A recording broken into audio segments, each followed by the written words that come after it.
taking stuff and you never see it again. And this evening, reporting that suggests Trump's legal team may have lied about classified records at Mar-a-Lago. According to the New York Times, one of Trump's attorneys signed a statement back in June telling the DOJ that all sensitive material at Mar-a-Lago had been returned. That is according to 4 sources with knowledge of the document, which NBC has not reviewed.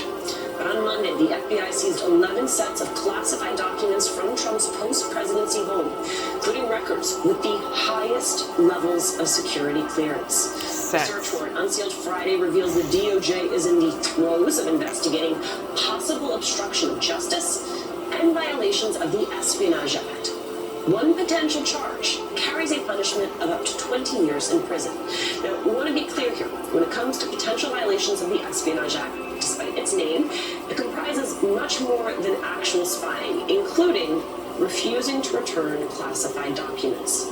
In breaking news from Capitol Hill a short time ago, the chairs of the House Oversight and Intelligence Committees requesting a damage assessment of the Mar-a-Lago documents. That's what Trump has to say about all of this. He claims he declassified the records the FBI recovered. That's from one side of his mouth. From the other side, Trump claims the records the FBI recovered were planted. So regardless which version of his excuse is correct, both could be hard to prove. But one thing is without question that the contents of these documents carry deadly consequences in the wrong hands. We're not just talking about America's secrets, but the secrets of America's friends and foes alike.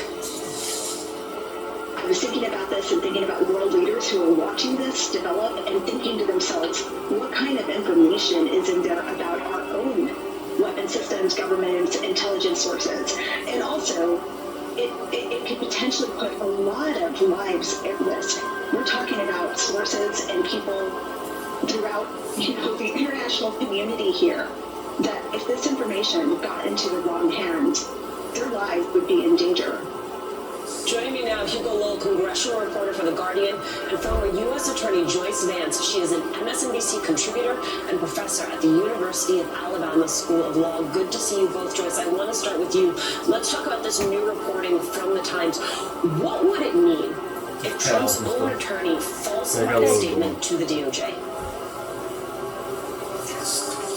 What this does, Alicia, is it highlights how dependent we are on understanding the facts, what actually happened here, before we can reach any understanding of whether this is really just an effort by DOJ to reclaim these classified materials, or whether this is an investigation that's pointed, that's perhaps headed towards indictments, because that will be heavily fact-dependent.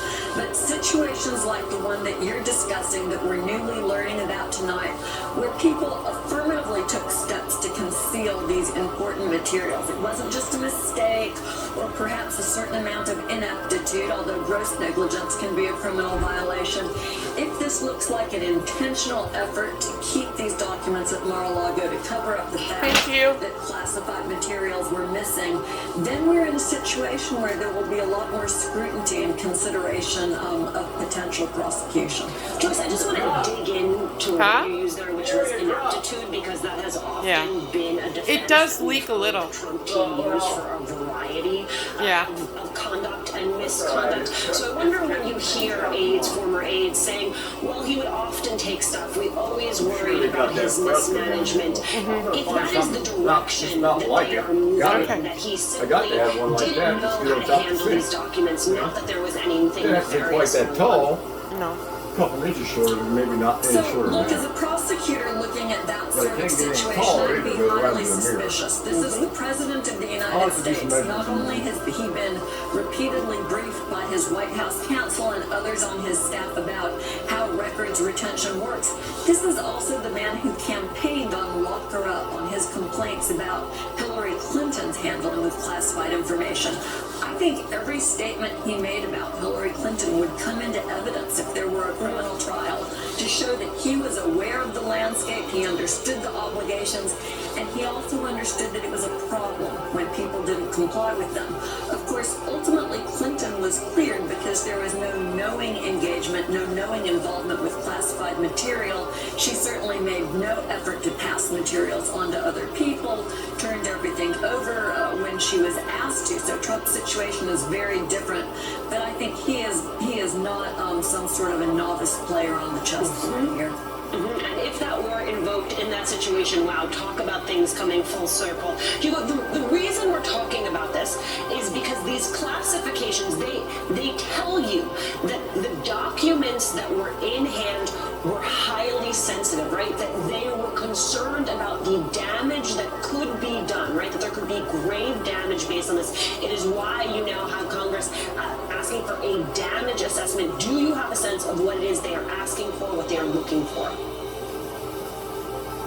Yeah, so a letter went out from the House Intelligence and the House Oversight Committees to the Director of National Intelligence, and basically they're seeking at this moment a briefing on the kind of damage that could be done to the United States and to potential allies of the United States as a result of these documents being improperly kept at Mar-a-Lago. I talked to some people close to those committees, and there is an expectation that the members on those committees in a classified setting might ask about the kinds of documents that the FBI recovered from Mar-a-Lago. So I think that's kind of where Congress is at. I mean, certainly in Trump world, there is a recognition tonight that a lot of these documents are really sensitive, and I think people are starting to come around to the fact that maybe they shouldn't have been at Mar-a-Lago. Of course, you have the former president denying that these records contain any nuclear info. What have you learned about the warrant from other sources?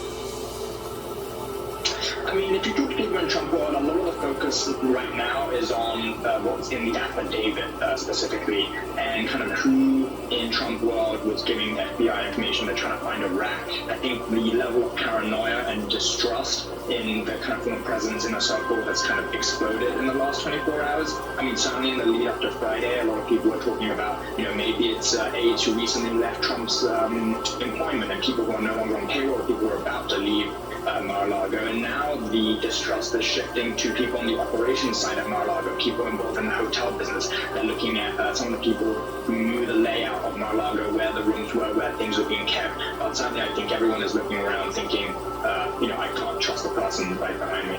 Right, for a group that was already paranoid, the paranoia has only increased, Joyce. And I wonder if this next question sort of ties into that, which is, why might the Justice Department have subpoenaed security camera footage from Mar-a-Lago earlier this year? One of the most pressing issues here is the security issue that you and Hugo have been talking about, and whether the national security has been damaged because these documents were in Mar-a-Lago.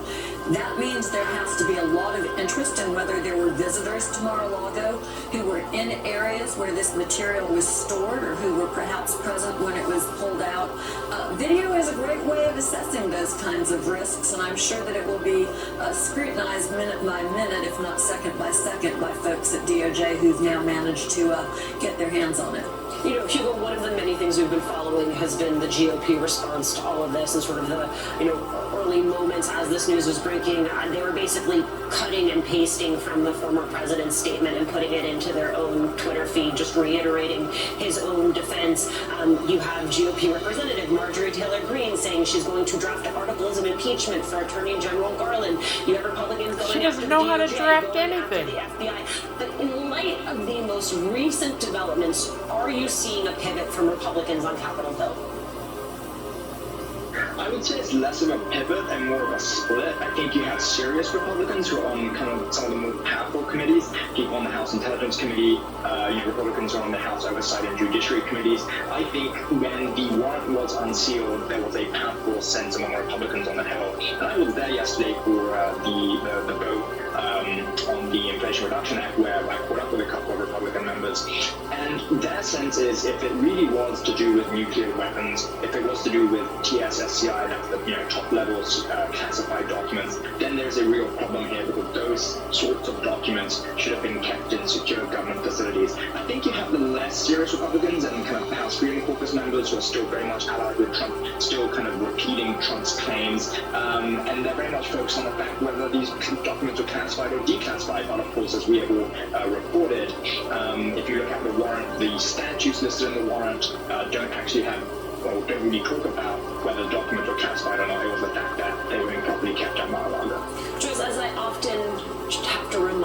remind myself, the audience, that there is a cornucopia of legal issues that the former president is facing. So how does this specific investigation compare to the several other cases implicating Trump? There are some folks who always felt that if the former president was going to be brought down by some sort of criminal prosecution, that it would have to center on the insurrection on January 6th. I don't think anyone really saw this first sort of shot across the bow by the Justice Department to be something that would involve these sorts of statutes that are only infrequently prosecuted, this sort of misplacement, misuse of classified material. But as we learn more about the facts here, this is increasingly a very serious moment. And if we reach the point where the evidence suggests that this material was taken to Mar-a-Lago and transferred to other people and perhaps damaged our security or the security of other countries, and I want to be careful to say that's not the scenario right now. There's no evidence that's been publicly disclosed that leads us to believe this.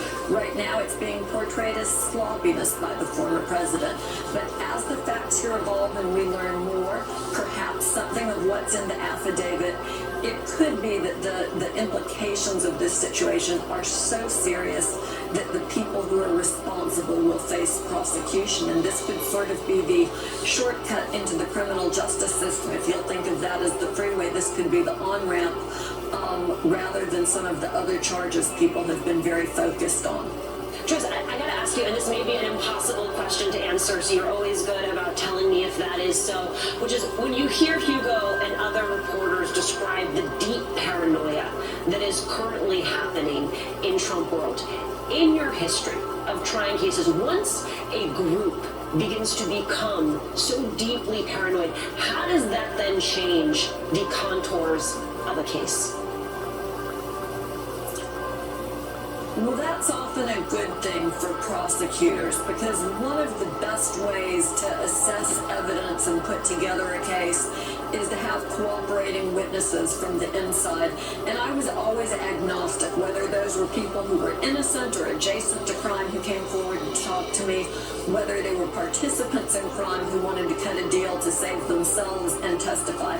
It was all good. The better of a bird's eye view that you could get into what was actually going on, what people were saying, what they were doing, and then back up and corroborate that with evidence, which might be phone records or travel records, documents that would be innocuous without the cooperating witnesses' testimony.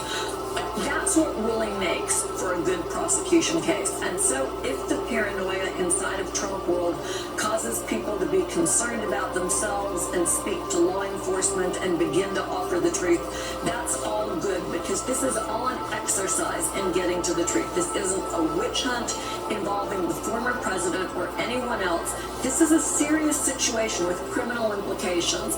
The Justice Department's job is to learn what happened, to secure any documents that were spilled in this situation, and to hold people accountable via prosecution if appropriate, no matter who they are. Hugo, Joyce, thank you both so much for getting us started. All that, just the tip of the iceberg when it comes to the FBI search at Mar-a-Lago. Ahead, the constitutional debate is creating specifically about Trump's ability to hold office again. And later, following the money, few have followed Donald Trump's finances like journalist David K. Johnson. He calls these new developments disturbing. He's going to join us to explain why. And later, the Inflation Reduction Act about to become law, helping Democrats make their case to voters, serving up proof that democracy still works. And a new twist in America's fight against COVID, just in time for back to school. Dr. Uche Blackstock with what parents need to know. But first to Richard Louie with the other big stories we're tracking this hour at MSNBC. Richard? Alicia, good to see you. The man accused of stabbing author Salman Rushdie pled not guilty this afternoon to charges of attempted murder and assault. Rushdie remains hospitalized right now, where he was put on a ventilator following surgery. Today, President Biden condemned that attack, praising the author's refusal to be silenced over the years. Actress Anne H. has died 1 week after crashing her car into a house in suburban Los Angeles. Doctors declaring H. brain dead Friday and made the decision to take her off life support. The LAPD is no longer investigating the cause of her crash. And the Southern Baptist Convention says the Justice Department is investigating explosive allegations of sexual abuse in its church. Earlier this year, an outside investigative agency released a 288-page report detailing that abuse. The second largest faith group in the country says it will fully cooperate with that investigation. Sure they will. We'll be right back, Liars. right after these short messages. Catholics are the Antichrist.